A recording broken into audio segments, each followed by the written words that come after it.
Corpse Party was originally released in 1996 by Makoto Kedouin using RPG Maker, and later expanded into the version most people know today. The game follows a group of students performing a ritual called Sachiko Ever After, where they stand in a circle, hold hands, and tear apart a paper doll as a charm meant to keep them connected.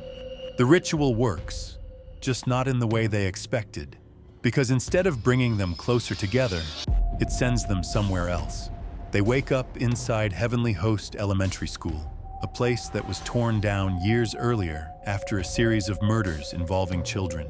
And even though the building shouldn't exist anymore, they're trapped inside it. They're separated, alone, and unable to find a way out. You play through multiple characters as they move through the school, trying to regroup while exploring hallways, classrooms, and locked rooms that slowly reveal what happened there.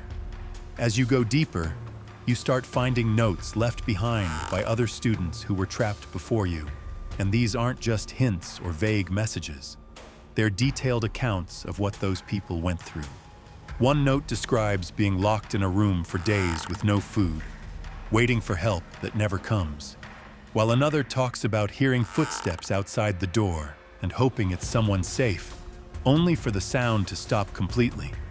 The more you read, the more unstable the writing becomes, with sentences breaking apart and words repeating as the person writing it starts losing control. Then the notes just end.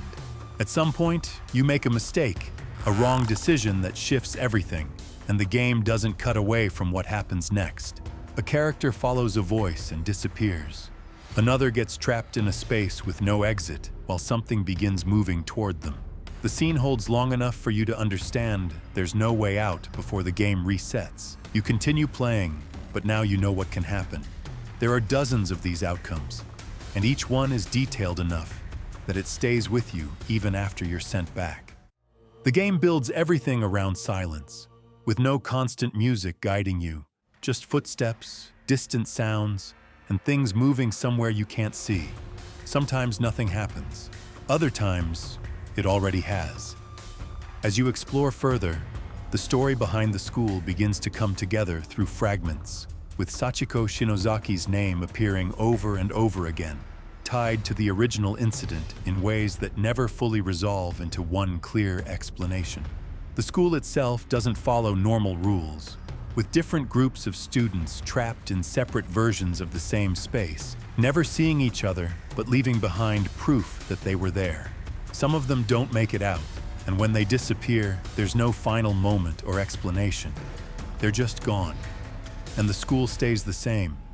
You keep walking through a place filled with what's left of everyone who tried to escape, knowing that every hallway already has an ending waiting for you. Splatterhouse was released in 1988 by Namco as an arcade horror game that leaned heavily into slasher film influences. The game follows Rick Taylor, a college student who enters an abandoned mansion with his girlfriend Jennifer, only for something inside to kill him almost immediately. Instead of staying dead, he's revived by the terror mask, which attaches itself to his face and forces him back to life. From that point on, Rick doesn't speak or react. He just moves forward through the mansion while the mask keeps him alive and pushes him deeper into whatever is waiting inside. The gameplay is simple. You walk from left to right, pick up weapons and fight anything that comes at you, but the way the game presents violence is what makes it stand out. Every hit feels heavy, and enemies don't just disappear when they're defeated. Their bodies break apart and collapse in ways that feel raw and physical, especially for a game released in the late 80s. You pick up weapons like wooden planks, machetes, and shotguns, using them until they break before continuing with your bare hands. And the sound design reinforces every impact, so you're constantly aware of what you're doing. As you move through the mansion, the enemies become more unsettling, with creatures that look like distorted versions of people, their shapes and movements feeling unnatural as they come toward you. There are moments where the game slows you down just enough to take in what's happening, like when something crawls out of a wall in front of you, its body stretching as it forces itself through a space it shouldn't fit through. Other times, an enemy grabs you and pins you down, and if you don't react quickly enough, the game holds on the moment instead of cutting away, forcing you to watch until it resets. The mansion itself feels unstable, with every room looking like it's decaying while you move through it. And the further you go, the more it feels like you're walking through something that's already been ruined beyond repair. Jennifer appears multiple times during the game, and each time something is wrong, with moments where you reach her too late and the game continues without giving you a chance to change what happened. Later, she appears again in a completely different state, and the game forces you into a fight with her, giving you no alternative and no way around it. You keep moving because there's nothing else you can do. By the end, Rick is still alive. The mask is still attached, and everything that happened inside that mansion just stays there, like it was never meant to be undone. Night Shift Nurses was released in 2000 by Mink as part of Japan's adult visual novel scene, a space where developers were already experimenting with darker and more controversial themes. The game follows Ryuji Hirasaka, a doctor assigned to work the night shift at a hospital, where he has authority over nurses and patients and complete control over how he interacts with them.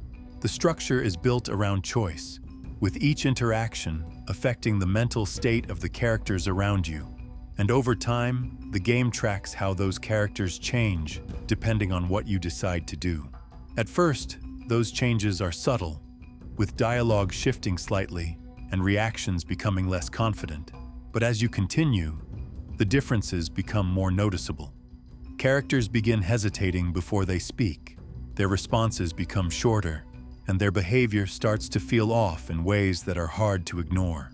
You move through the hospital at night, entering rooms where no one else is around, repeating the same environments while the people inside those spaces slowly change over time. The game encourages you to observe patterns, learn routines, and find moments where characters are isolated, rewarding you for pushing interactions further each time. There are scenes where a character is alone in a room and can't leave, and the interaction continues until the game decides it's over, after which you move on as if nothing happened.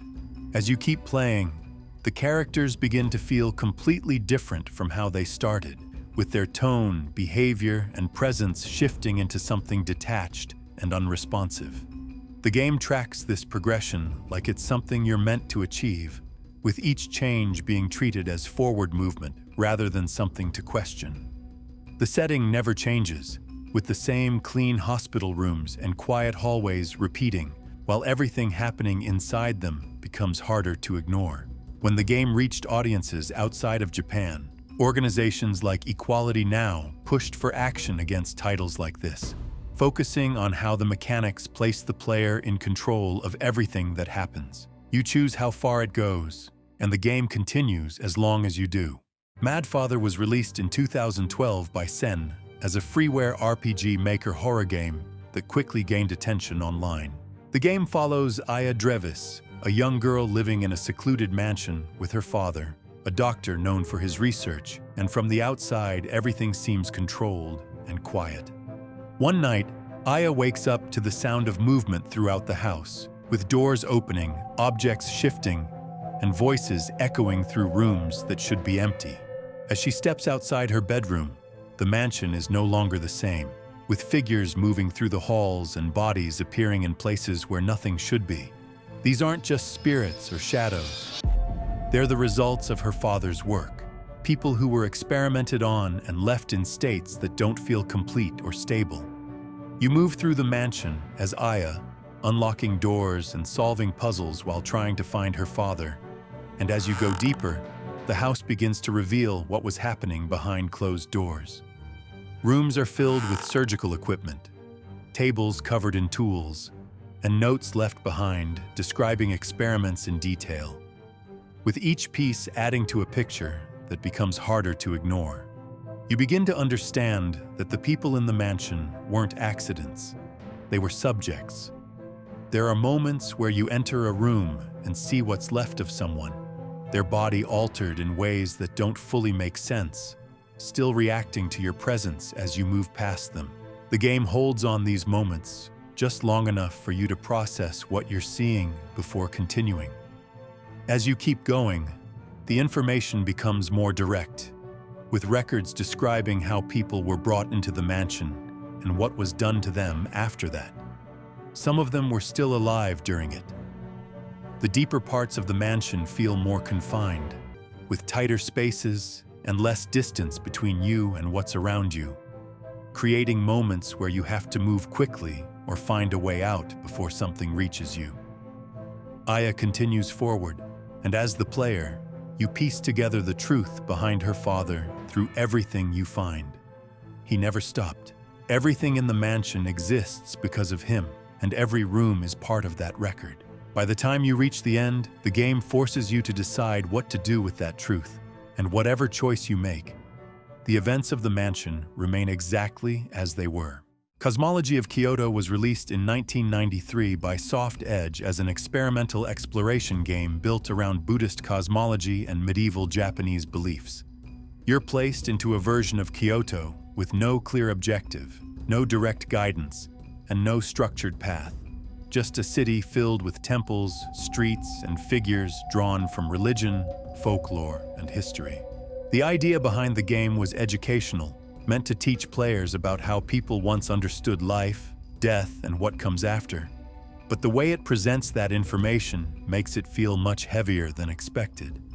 You move through the city at your own pace, speaking to monks, encountering spirits, and gradually uncovering how the world is structured. And the deeper you go, the more the focus shifts toward what happens after death. You begin entering areas that represent different forms of punishment tied to specific actions, and each one is shown directly, with scenes that depict suffering in detail rather than implying it. Figures are placed into situations where they're forced to repeat the same punishment continuously, with no change in outcome and no way for them to stop it. You move from one area to another, each one showing something different, each one connected to a specific belief about consequences, and there's no transition that prepares you for it. You just arrive, and it's already happening. The pacing stays calm the entire time, with no sudden shifts in tone or presentation, which makes everything feel more grounded as you continue moving through the city. As you go deeper, the scale changes, with larger areas representing hell and different levels within it, filled with figures going through the same cycles over and over again. Some react to what's happening, while others seem completely locked into it, repeating the same actions without stopping. You don't interact with any of it in a meaningful way. You don't interrupt it. You just observe and keep moving. There's no final moment or resolution waiting at the end. And once you've seen everything, the experience simply ends. The idea stays with you because everything shown in the game is presented as something fixed, something that exists whether you're there to see it or not. Splatter School was released in 2012 by Ankoku Maramokan as a 2D side-scrolling horror game that blends retro platforming with extreme content. You play as Jessica, a high school student trapped inside a school that's been overtaken by grotesque creatures, and the goal is straightforward. You move from left to right, fighting enemies and trying to survive long enough to reach the end. The game was designed around repetition, with short stages, limited health, and enemies placed in ways that make failure almost unavoidable at some point. Jessica can only take a few hits before dying, and each time she's hit, the game tracks it visually, changing her appearance in ways that make you aware of how close you are to failing. You keep moving forward, trying to avoid the next mistake, but eventually it happens. And when it does, the game doesn't cut away. Every death is shown through a unique animation, and there are dozens of them, each one detailed and designed differently depending on what caused it. A creature grabs her and holds her in place while the animation plays out. Another attacks from a distance and triggers a completely different sequence. Each one lasts long enough for you to fully process what's happening before the game resets and puts you back at the checkpoint. You keep playing, and it happens again. A different enemy, a different outcome, the same level of detail. Over time, you begin to recognize these moments, understanding what's about to happen based on what's on screen. and the game tracks how many of these scenes you've seen. To unlock everything, you have to go through them repeatedly. You have to trigger them on purpose. The school setting stays consistent the entire time, with classrooms and hallways repeating as you move through the stages, while the outcomes remain tied to whether you succeed or fail. You move forward, or you see another version of what happens when you don't, and the game keeps all of it, treating every outcome as part of the experience. That's the end of the video. If you enjoyed, please leave a like and subscribe. Comment what you would like to see next, and have a great night.